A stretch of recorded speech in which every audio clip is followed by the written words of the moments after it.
If an army wanted to march from Berlin to Moscow, there is almost nothing standing in its way. No mountain range, no unbroken river system, nothing that could reliably stop it. That's not an exaggeration. It's one continuous, flat corridor of grassland and farmland, stretching well over 2,000 kilometers.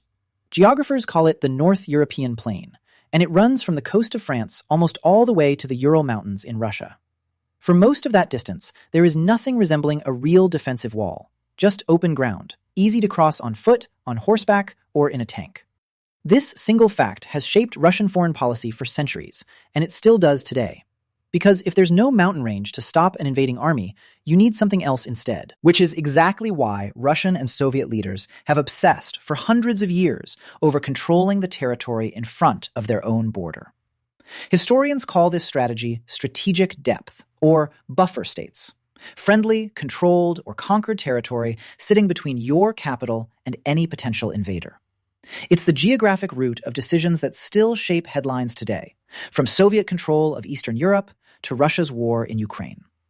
Moscow sits roughly 1,700 kilometers from the nearest coastline separating it from Western Europe, and almost none of that distance is protected by serious terrain.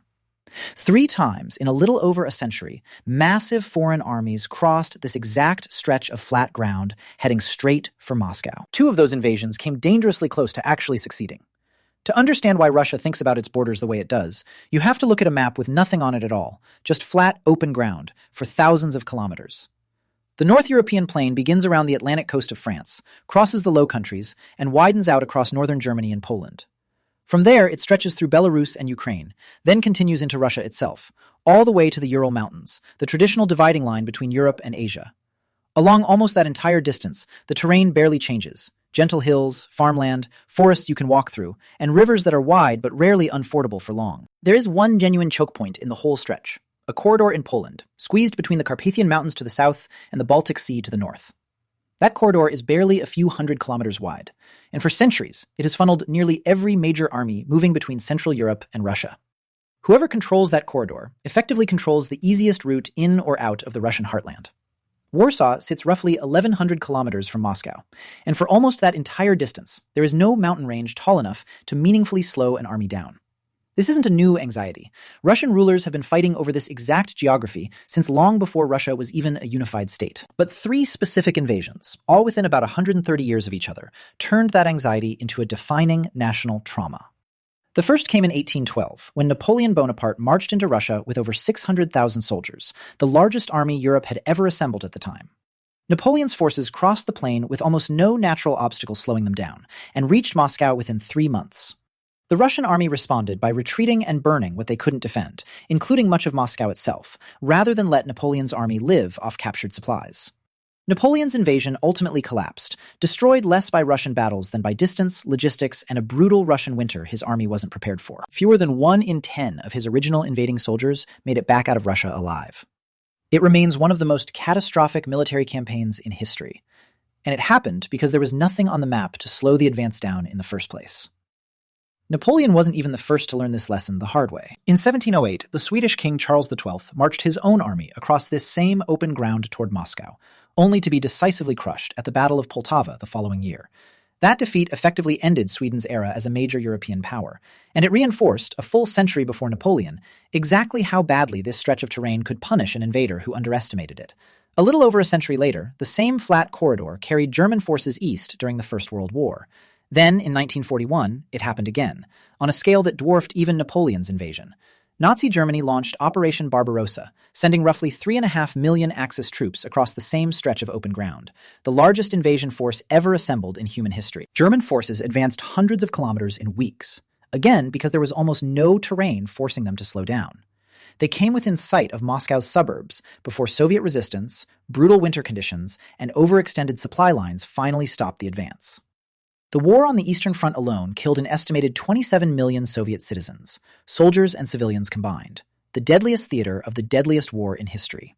For Soviet and later Russian leadership, this wasn't ancient history. It was living memory, repeated twice in living generations, always along the same flat invasion route. So after 1945, Soviet strategy became blunt and specific. Never again let a hostile army get anywhere near that corridor without territory to slow it down first. The Soviet Union didn't just defend its own new borders, it built an entire belt of controlled or allied states between itself and Western Europe. Poland, East Germany, Czechoslovakia, Hungary, and others became the Warsaw Pact, a military alliance that was also, geographically, a buffer zone hundreds of kilometers deep. If another invasion ever came again, it would have to cross all of that territory first, buying Moscow time, distance, and warning before any army reached its own soil. That's the core logic behind decades of Soviet domination in Eastern Europe. Not just ideology, but a very literal, very old fear about flat, undefended ground. Finland's own uneasy neutrality throughout the Cold War followed the same logic in miniature. A small, negotiated buffer keeping Soviet territory one country further from direct contact with the West. But here's the twist most people miss when they hear this story only from the Russian side. The same flat corridor that let foreign armies march toward Moscow also let Russian and Soviet armies march the other way, straight into the heart of Europe. After defeating Napoleon, Russian troops didn't stop at their own border. They marched all the way to Paris in 1814, occupying the French capital. In 1945, the Red Army did the same thing in reverse, advancing across that same plain through Poland and Germany, ending the war by capturing Berlin itself. The North European plain has never been a one-way threat. It's a highway that runs in both directions, and Russia has used it just as effectively as anyone has used it against Russia. That dual nature is exactly why the geography still matters so much today, long after horses and infantry columns became tanks and missiles. When the Soviet Union collapsed in 1991, that entire buffer belt disappeared almost overnight. Former Warsaw Pact states, and eventually former Soviet republics themselves, began joining NATO, the exact military alliance Moscow had spent the Cold War preparing to fight. Poland joined NATO in 1999, and the Baltic states, sitting directly on that same historic invasion corridor, joined in 2004. From Moscow's perspective, the buffer zone that had taken decades and millions of lives to build was evaporating, one membership signing at a time. Finland itself, after staying formally neutral for nearly 80 years, finally joined NATO in 2023, removing one of the last remaining buffers along Russia's northwestern border entirely. Russian officials have repeatedly and explicitly cited this exact history, invasion, buffer states, NATO expansion, as the justification for their objections to Ukraine ever joining the alliance. Whether or not that justification is convincing, the underlying geography behind it is completely real. There is still no mountain range between Western Russia and Central Europe. Ukraine sits almost directly across the width of that critical Polish-style corridor on the eastern side of the very same lowland. Russia's full-scale invasion of Ukraine in 2022 was framed in Moscow's own official language, partly as an attempt to stop that buffer zone from disappearing entirely. Today, a narrow strip of Polish and Lithuanian territory called the Suwalki Gap sits squeezed between Russian-allied Belarus and Russia's own exclave of Kaliningrad. Russia has responded by heavily militarizing Kaliningrad itself, packing the small exclave with missile systems capable of reaching most of Central Europe. Military planners on both sides study that specific strip of land obsessively, because it sits almost exactly where historical invasion routes have always crossed. It's the same geography that worried Russian generals in 1812, repeated in 1941, and still shows up in NATO contingency plans today. None of this required any government to plan it centuries in advance. Nobody designed the North European plain to be dangerous. It's simply flat, and flat ground has consequences that outlast the empires, ideologies, and alliances that come and go on top of it.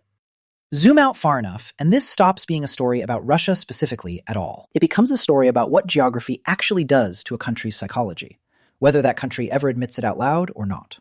Most nations get lucky. A mountain range, a wide sea, a difficult desert, something sits between them and their most dangerous neighbors. Russia never got that. It got the largest flat corridor on Earth instead, aimed directly at its own historic capital.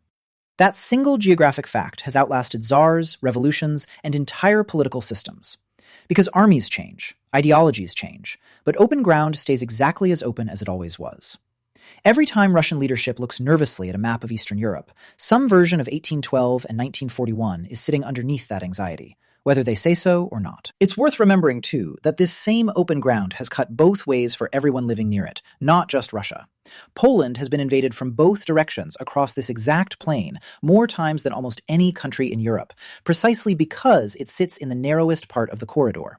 Ukraine's own modern tragedy sits on the same flat highway, caught between a great power that fears losing its buffer and a country that simply wants to exist on its own terms. Geography doesn't choose sides. It just makes some outcomes easier and others harder, and then leaves humans to fight over the difference for centuries. The next time a map shows tanks, troop movements, or a new military alliance creeping eastward across Europe, look at the terrain underneath the arrows, not just the arrows themselves. Almost every one of those arrows, for the last 1,000 years, has crossed the same stretch of unremarkable, flat, ordinary-looking ground. No mountain ever stopped an invasion here. No river ever reliably held a line for long. There was only ever distance, weather, and whichever army arrived better prepared for both. That's the real, unglamorous secret behind centuries of Russian paranoia about its western border. Not ideology, not culture, just an open field with nothing standing in the way. And as long as that field stays exactly as flat as it's always been, whoever governs from Moscow will likely keep looking west with the same old, uneasy question. What's standing between us and the next invasion? And is it enough?